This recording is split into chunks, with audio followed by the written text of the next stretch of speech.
kailangan daw sangayon sa batas.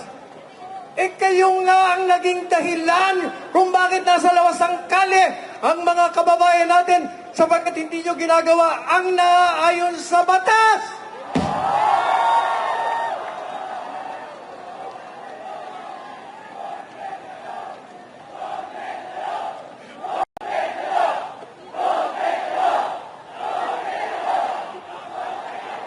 Hindi nila naiintindihan. Sabi niya, bakit selective justice? Sus Maria Jose.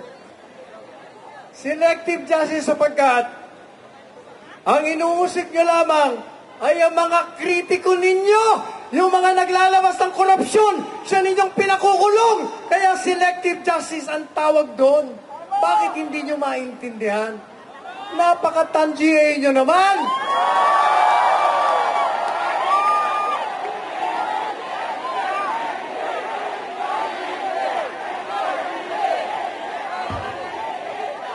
Pangulong Marcos Jr., biro mo, kating-kati ang kanyang paa.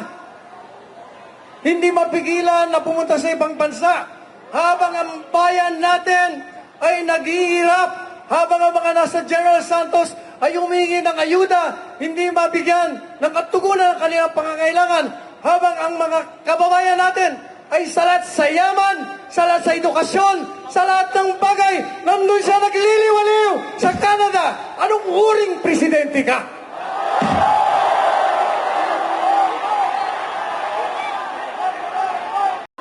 Isang lahi, isang Pilipino, isa tayong lahat. We are one.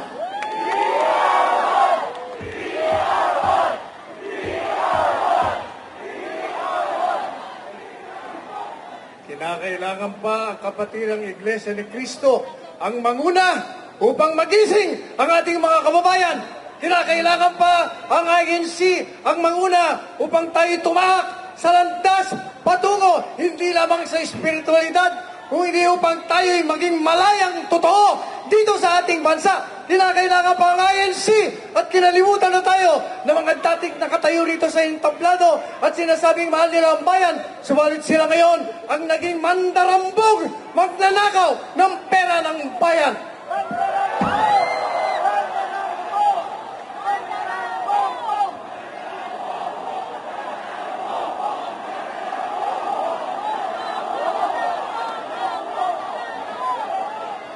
Mukhang hindi maintindihan ng mga nasa administrasyon. Sabi ba naman yung mga nagrarally daw, kailangan should act in accordance with law. Kailangan daw sangayon sa batas.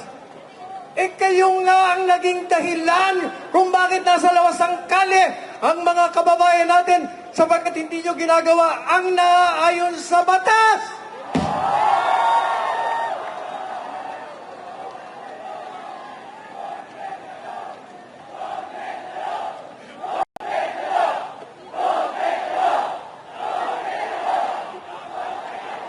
Hindi nila naiintindihan. Sabi niya, bakit selective justice? Sus Maria Jose. Selective justice sapagkat ang inuusik nyo lamang ay ang mga kritiko ninyo, yung mga naglalabas ng korupsyon, siya ninyong pinakukulong. Kaya selective justice ang tawag doon. Bakit hindi nyo maintindihan? Napaka-tangier nyo naman.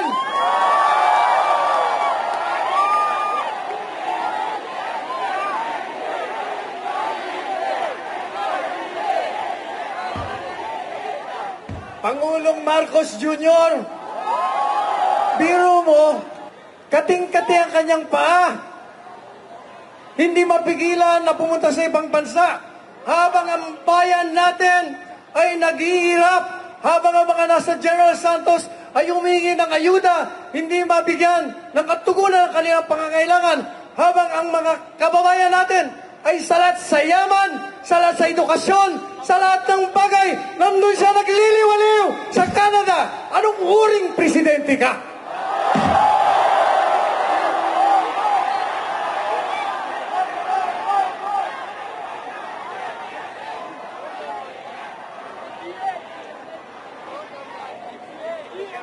Tatapusin ko. Maikli lang, sasabihin ko. Sa wikang dayuhan, alam niyo ba kung ano ang pinakamataas na batas? Sa wikang dayuhan, sinasabi, Salus populi est suprema lex.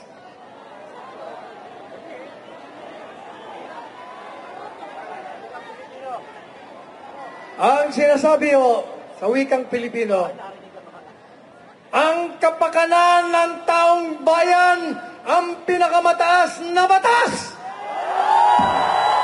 At kung inihingi ng taong bayan na ang pamahalaang iniluklok ng mga kababayan natin ay kinakailangan ng bumaba sa kapangyarihan, iyan ang pinakamataas na batas.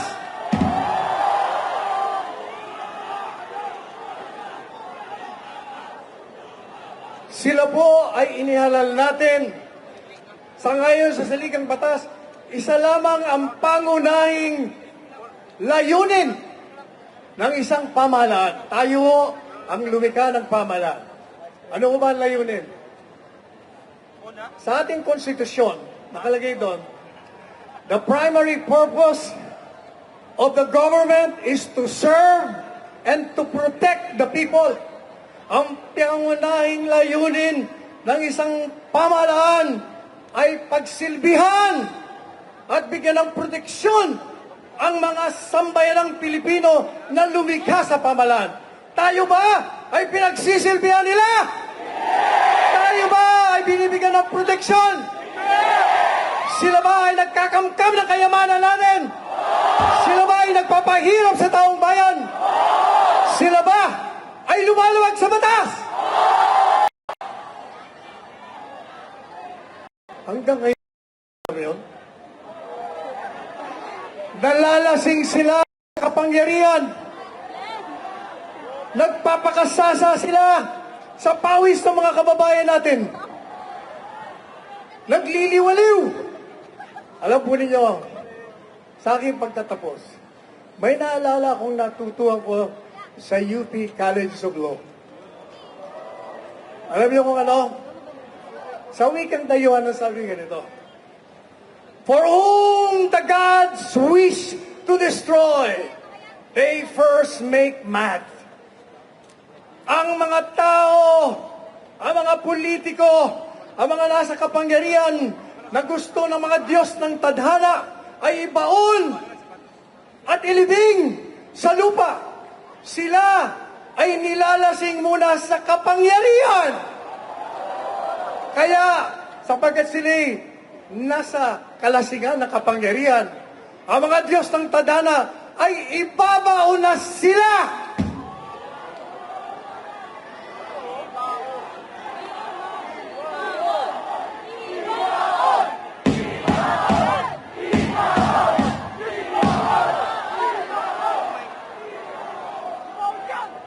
Biro nyo slogan natin, we are one. Pero sila, ayaw nilang sumali sa atin. Hindi sila kasama sa ating lahat. Anong gagawin natin sa kanila kung ayaw nila?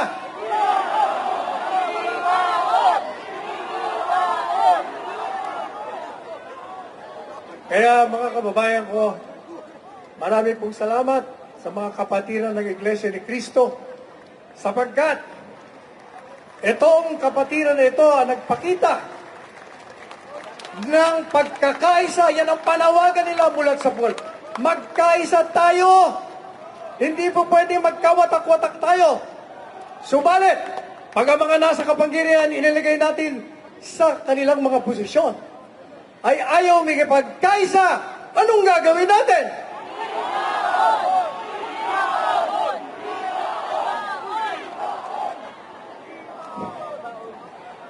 Ilang ibaon, ililibig natin.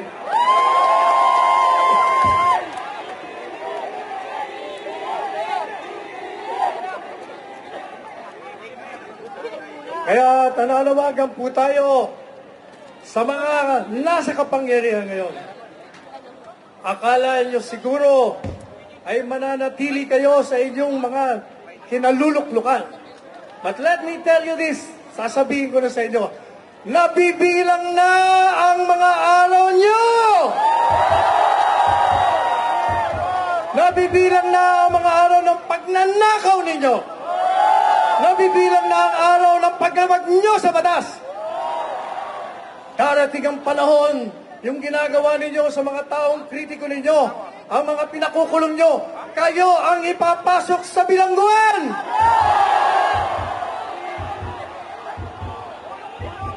Kaya, manalangin po tayo. Sana magbago pa sila. Sana magkaroon ng pagbabago ang kanilang mga kalooban. Sapagkat pag hindi, maniwala kayo hindi matatapos ang buwan na ito. Matatahimik na tayong lahat sapagkat sila'y mananahimik na. Ulitin naman natin. Isa ang bansa. Isa ang lahi. Isa ang bayan. Isang kabayanihan. We are one.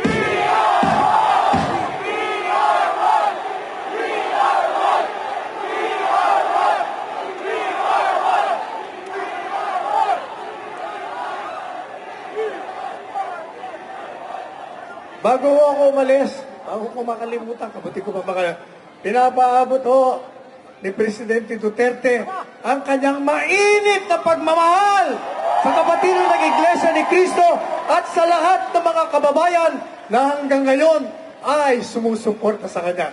Maraming salamat, mga kababayan!